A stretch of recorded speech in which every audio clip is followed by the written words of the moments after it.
Alright, so in this chapter we're going to take a look at sedimentary rocks very specifically.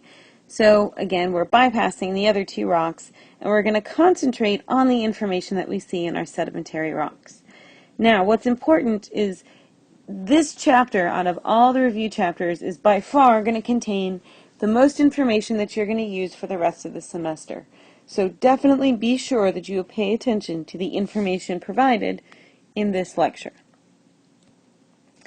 So when we take a look at our sedimentary rocks, they can be defined by a couple of things, right? So their characteristics are defined by several things.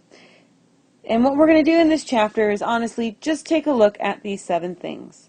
The first is our tectonic setting, right? Where we are located, towards the edge of the continent, towards the middle of the continent, right? Where are we located?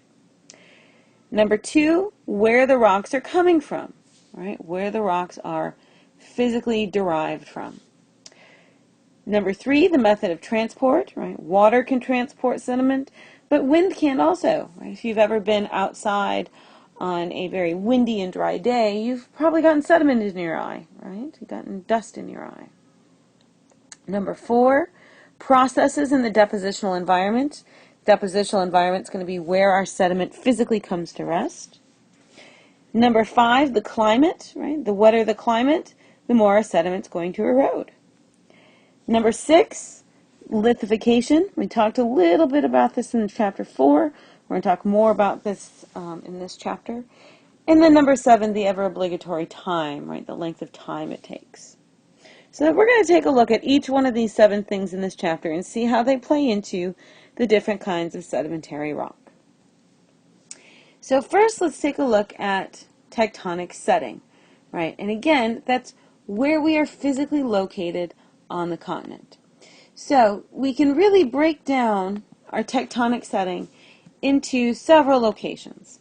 You might be in an area that is tectonically stable, meaning it's not doing anything, right? If you lived in Kansas or Nebraska or Oklahoma, you'd be in a stable area, right? There's no earthquakes. Well, there's earthquakes in Oklahoma, but that's due to fracking.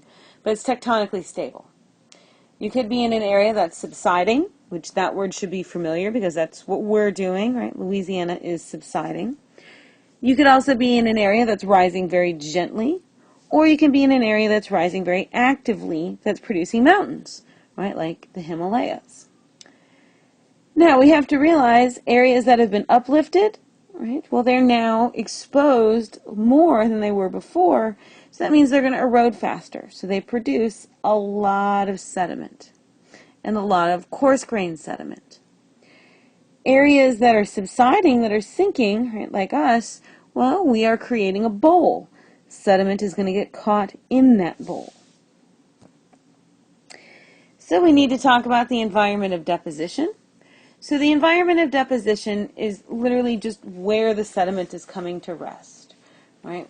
So where is it stopping, right? So like I said, most of the sediment from the Mississippi River is stopping in the Gulf of Mexico, right?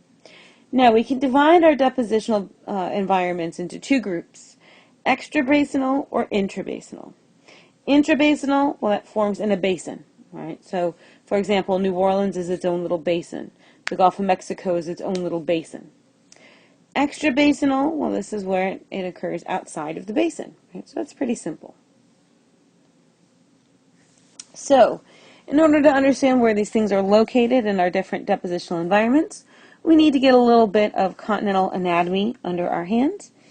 So, hopefully we realize, first of all, what continent this is, right? This is our continent, North America. But I also hope you realize North America didn't always look like this. It has changed over time. Now, the oldest part of our continent is what we call the craton.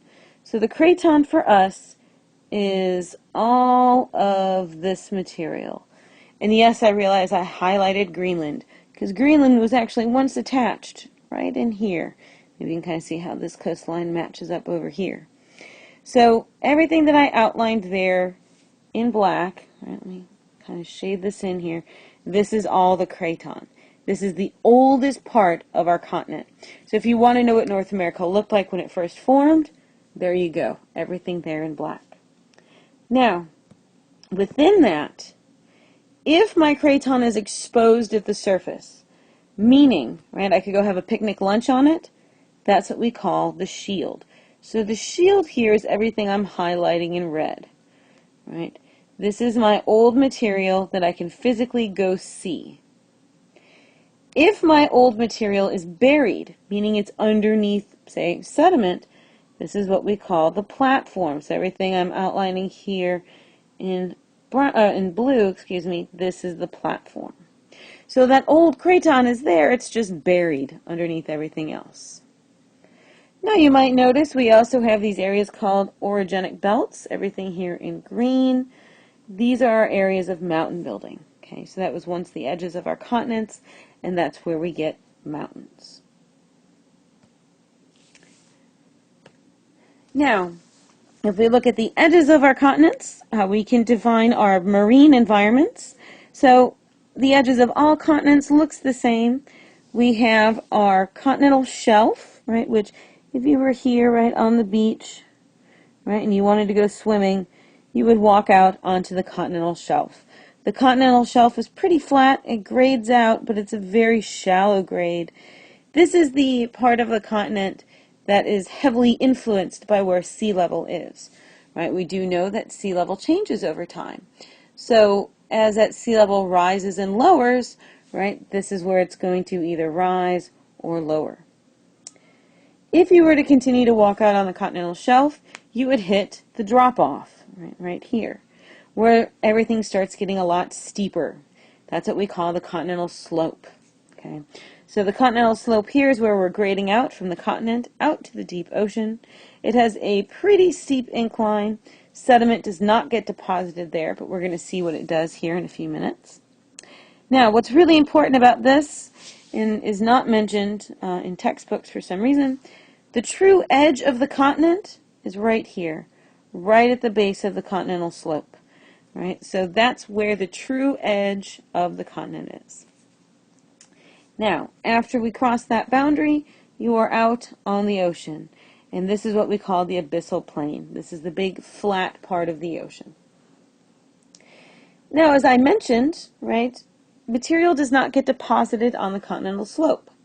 I also mentioned a few minutes ago that sediment, right, is going to be derived from the edge of the continent. Right, so sediment is going to come in here and it's going to get washed out into the ocean. When it hits this continental slope, it's going to literally roll down the continental slope and get deposited at the base. So it rolls down just like you might roll down the levee. Now, this rolling down is what we call a turbidity current. The deposit that happens here is what we call a turbidite. So what happens is that current is rolling down the slope, and initially it's moving very fast. As it's moving fast, only the big heavy pieces of sediment can drop out and get deposited. As that current starts to slow down, smaller and smaller and smaller pieces are going to get deposited. And that's what we call a turbidite, where we have big grains on the bottom and small grains on the top. And that's important because that tells us physically where the edges of our continents are. Because as you can imagine, right, the positions and edges of our continents have changed over geologic time.